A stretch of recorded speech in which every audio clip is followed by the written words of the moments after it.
Vamos a ler o conto A que sabe a lúa. Vamos allá. A que sabe a lúa? A que sabe? Había moito tempo que os animais andaban a maquinar a que sabía a lúa. Era doce ou salgada.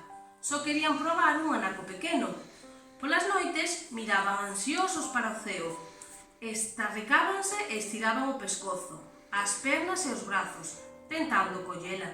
Era todo en balde, e mesmo o animal máis grande non foi quen de tocala. Un bo día, a pequena tartaruga decidiu subir a montaña máis alta para así poder chegar á lúa. Desde alá arriba, a lúa estaba máis preto, pero aínda así a tartaruga non puido tocala.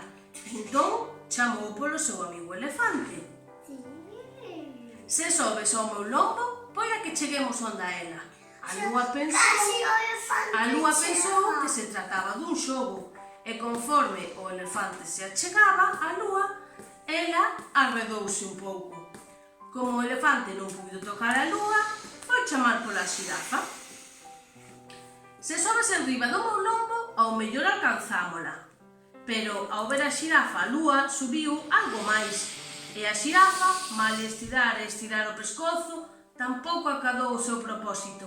E chamou pola cebra.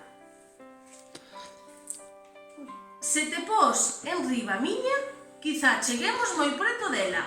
A lúa colleralle gusto ao xogo e volveu subir outro chisquiño. A cebra esforzouse moito, pero non puido tocar a lúa e chamou polo... O león. O león. O talón se chama tigre. No, é o león. Se sobes ao meu lombo, quizá cheguemos a ela. E cando a lúa avistou o león, apartouse de novo un anaco. Tampouco esta vez conseguiron tocar a lúa e chamaron polo... O raposo. Polo que era? Polo raposo. Se sobes ao meu lombo, conseguirémolo, seguro, dixo o león. Ao albiscar o raposo, a lúa volveu subir outro pouquiño. Faltaba un anaco de nada para chegar, pero a lúa comezou a esvacerse máis e máis. E o raposo chamou polo... Mono, a ver, Ainhoa.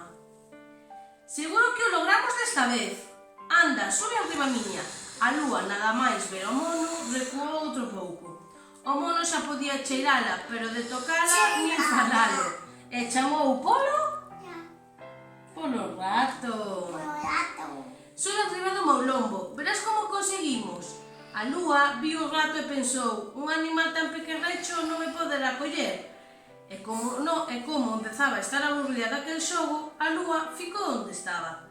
Entón o rato subiu por encima da tartaruga, do elefante, da xirafa, da cebra, do león e do raposo, do mono e... Dunha dentada arrincou un anaquiño de lúa, saboreouno compracido e logo foi dándolle un bocado ao mono, ao raposo, ao león, á cebra, á xirafa, ao elefante e á tartaruga.